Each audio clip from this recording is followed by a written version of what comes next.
High friends, welcome to math Vijaya. Postpartum depression म्हणजे exactly काय आणि एका भारतीय आईच्या दृष्टीने असं काही असतं का तसं काही नसतंच. तुम्हाला माहितीये, माझ्या सासूच्या काळात लिटरली असं म्हणलं जातं, एका आईला दुसरं काम काय, काय धाड भरलीये तुम्हाला? घरात तर सगळे तुमच्या, खायचं प्यायचंय, नोकर चाकर आहे, सासू सासरे, आमच्याकडे तर काही नव्हतं. त्याच्यावरती तुम्हाला काम पण नाहीये, तुमच्याकडे कामाच्या बाया पण आहे. कशाचं मरायला डिप्रेशन येतंय तुम्हाला? हा डायलॉग मी इतक्या क्यूट पद्धतीने इतक्या जणांच्या तोंडून ऐकलाय की मला स्वतःला असं वाटतं की ऍक्च्युली पोस्टपार्टम डिप्रेशन होतं की होत नाही, असं काहीतरी खरं असतं का? चला जाणून घ्या. डिप्रेशन हा ना खूप मोठा शब्द आहे. त्याचा एक खूप शॉर्टकट वाला शब्द आहे, त्याला म्हणतात बेबी ब्ल्यूज. बेबी ब्ल्यूज हे जवळजवळ 80% आयांना होतात. हे आपल्या सासवांना पण व्हायचे, आपल्या आयांना पण व्हायचे आणि आपल्याला पण होतात.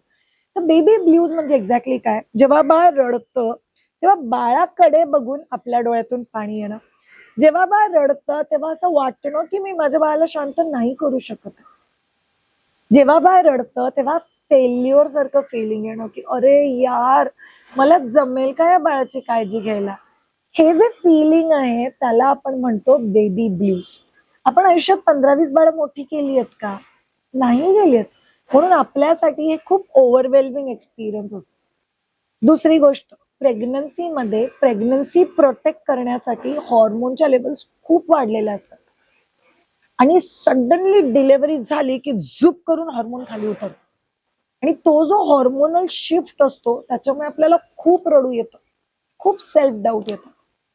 नंबर 3, आपण वल्नरेबल होतो. वल्नरेबल म्हणजे काय माहितीये का? अदरवाईज एखाद्याने एखादी गोष्ट सांगितली तर फरक नाही पडत, पण सडनली आता जर एखाद्याने एखादी गोष्ट सांगितली तर फरक पडतो, त्रास होतो, रडायला येतो. हे सगळं ते हॉर्मोनमुळे होतं आणि या सगळ्या फेजला आपण बेबी ब्ल्यूज असं म्हणतो. बेबी ब्ल्यूजला कसं मॅनेज करायचं याच्यावरती आपण एक फ्री कोर्स केलेला आहे, पोस्ट डिलिव्हरी इमोशनल मॅनेजमेंट. असं जर तुम्ही मायदूच्या वेबसाईटच्या कोर्सेस सेक्शन मध्ये चेक केलं तर तुम्हाला मिळेल तो कोर्स. फ्री आहे, ₹0 कोर्स आहे, पण तो कोर्स नक्की बघा. त्याने तुम्हाला शिकायला मिळेल की एक्झॅक्टली ही फेज काय येते आणि त्यासाठी तुम्ही काय केलं पाहिजे. पण ही फेज असली तरी तुम्हाला दुसरी गोष्ट जाणायची की डिप्रेशन म्हणजे काय. येस, काही 20% मुलींमध्ये ही गोष्ट 40 दिवसाच्या पलीकडे राहते.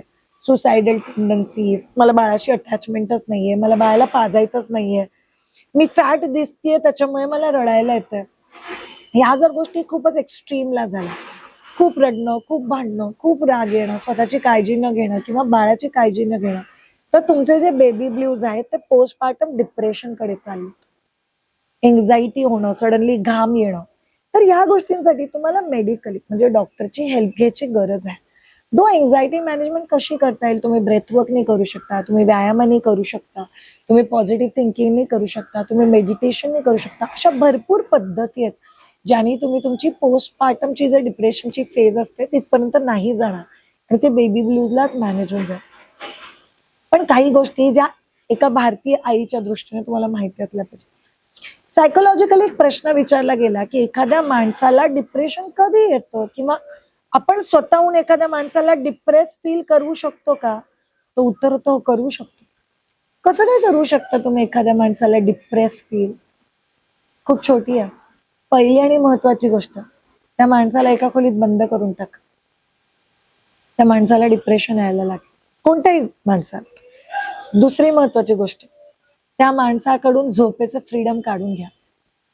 रात्री झोपू देऊ नका, सारखं सारखं उठवा, डिस्टर्ब करा, शांत झोप नाही झाली पाहिजे. त्या माणसाला डिप्रेशन येऊन जाईल. आणि तिसरी गोष्ट, त्याच्याकडून खाण्यापिण्याचे आणि कपडे घालण्याचं फ्रीडम घेऊन टाका. हेच खाल्लं पाहिजे, बेचवच खाल्लं पाहिजे, कुचकुनच खाल्लं पाहिजे, तू हेच खाणार, सात्विकच जेवण जेवायचं. सात्विक जेवणात खूप चांगलं असतं, पण एखाद्या माणसाला ते आवडतच नसेल आणि त्याला ते जबरदस्ती ठुसलं गेलं असेल तर त्याचा काय रिस्पॉन्स असेल आयुष्यात? आणि आता विचार करा, एका भारतीय नवीन आईच्या दृष्टीने त्याच्या आयुष्यात ह्या सगळ्याच्या सगळ्या गोष्टी होत आहेत का? एका खोलीत बंद आहे का? कपडे किंवा आपण जे म्हणतो की तिने कसं राहिलं पाहिजे याच्यावरती बंदिश आहेच का तिला? तिच्या खाण्यापिण्यावरती बंदिश आहे का? खूपच जास्त. म्हणजे आपल्याकडे 40-40 दिवसापर्यंत कुचकरलेलं जेवण दिलं जातं. तर ह्या गोष्टींमुळे एक्झॅक्टली तिला त्रास होतोय का? आणि अजून एक, तिची झोप होतीये का? नाही होत. तुम्ही कितीही मॉडर्न आई असू दे, तुम्ही ब्रेस्ट पंप यूज करू दे, तुम्ही बाळाला पंप केलेलं दूध पाजू दे, पण तुम्ही लोक नाही करू शकत असं.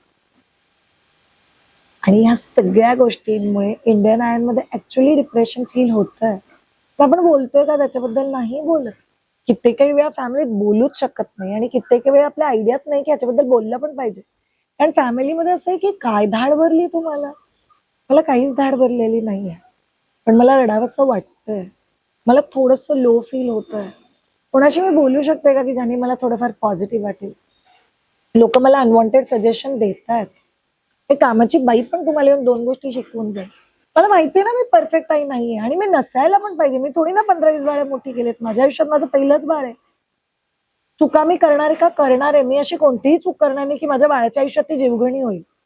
पण छोट्या-छोट्या चुका, कधी एखाद वेळेस गॅसच होतील, एखाद वेळेस मी लंगोट बांधण्यात चुकेल, एखाद वेळेस डायपर जास्त राहिल्यामुळे रॅश होतील. तर त्याच्यामुळे गिल्ट मांडण्यासारखं काहीच नाहीये. It's okay. मला आयुष्यात कोणीतरी सांगणारं पाहिजे की इट्स ओके. मला आयुष्यात मदत मागता आली पाहिजे की मला आता हेल्प पाहिजे, बाळाला घ्या. मला आयुष्यात अशी सपोर्ट सिस्टीम पाहिजे जी मी मदत मागितल्यानंतर मला मदत करेल. आणि जर माझ्या आयुष्यात ती सपोर्ट सिस्टीम नसेल तर मला स्वतःला कॉन्फिडेंटली करता आलं पाहिजे, एवढं नॉलेज मी गेन केलं पाहिजे. आपण नवीन आयांना नेहमी म्हणतो की तुमच्या प्रेग्नन्सीच्या फेजमध्ये स्ट्रेन व्हा. तुमचं बेबी केअर, तुमची पोस्ट डिलिव्हरी केअर, या सगळ्या गोष्टी तुम्ही शिकल्याच पाहिजे. याची तुम्हाला मदतच होणार आहे. म्हणून पोस्टपार्टम डिप्रेशन हे खरं असतं का? असतं. पण ते डिप्रेशनच्या लेवलला प्रत्येकाचं जातं का? नाही. फक्त 20% लोकांचंच जातं. बाकीच्यांचं ते बेबी ब्ल्यूज लेवलला ठीक होऊन जातं. जर गेलं त्या 20% लेवलला तर मदत मागण्यात काहीच हरकत नाही. पण जर ते नाही गेलं त्या 20% लेवलला तर आपल्याला स्वतःचा आनंद स्वतः शोधायचा.